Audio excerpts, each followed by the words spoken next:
কিছু কইলাম না মুই বুঝছো। আচ্ছা তোরা যে মোরে এহিনে ডাইয়ে লই আইছো, মোরে তো এহিনে ডাইয়ে তোরা একটা ভালো কাম করো নাই। মুই কালকে রাত ধরিয়া মনে করে যে আমি ঘুমাইতে পারি নাই, তোরা মোরে ওই সকালটা বেলা মোরে তোরা ডাইয়ে বাইরে নিয়েছো কি কারণে? মুই কালকে রাত্রে একটু ঘুমাইছি একটু লেট করে, তো চাষিকে লগে একটু মুই লুডো খেলতে আসছিলাম। চাচার এই বয়সেও জোর কবে নাই, এখনো বলে চাষির লোকের রাতে লুডো খেলি। তোরা কি মরে কেউ কিছু কইলি? না না মেম্বার সাহেব, আপনারা কেউ কিছু বলেন না।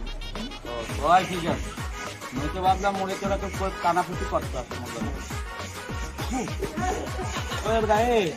মোরে তোরা এখানে ডাক্তার কি লোক দিয়া এই বেরিয়ে গেলে ওই মারামারি করছিল মেম্বার সাহেব।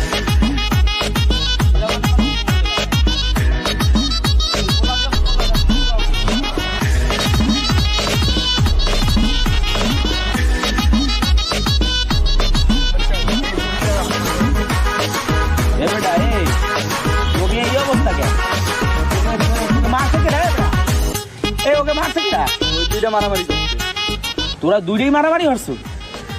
আরে মোর মাবুদ, এই লজ্ঞা কই মোর এলাকার এই অবস্থা কে? বেটা এই কে তোকে মধ্যে কি নিয়ে বাঁচছে?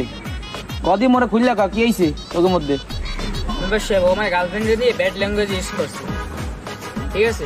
এই নিয়ে ওর লাগে মনে করেন যে একটা হাতাহাতি হয়েছে, ওরে তো চাইছিলাম ফাইরে ফেলাই দিতে, ভুল করে ওর গেঞ্জি ফেলে ফেলাইছে। ও এই তোকে মধ্যে বেড়া আজকাল ও মোর মোর ই ভাঙ্গিয়া লাইছে, দোকানপাট সব তছনছ হইয়া লাইছে। এই বিষয় তোকে হয় মনু এগে কি কমু আর আজকালকার সজ্ঞ পোলা ভাই এগে কর মোর কিছু নাই বেড়া, এগে কি কমু সুজ্ঞ পোলা ভাই আমগো কালে আমগো মনের বেড়িতে লইয়া যদি কেউ কথা কইতে তাইলে মনে করো ওই যে খাদেরের খালে এমন সুবান্দা সুবাইতাম হালা কালুয়া পানি মনে কর যে আদমর ইয়ে উঠতে। হ্যাঁ ঠিক কথা কইছেন একদম মেম্বার সাহেব। আর এরা সুজ্ঞ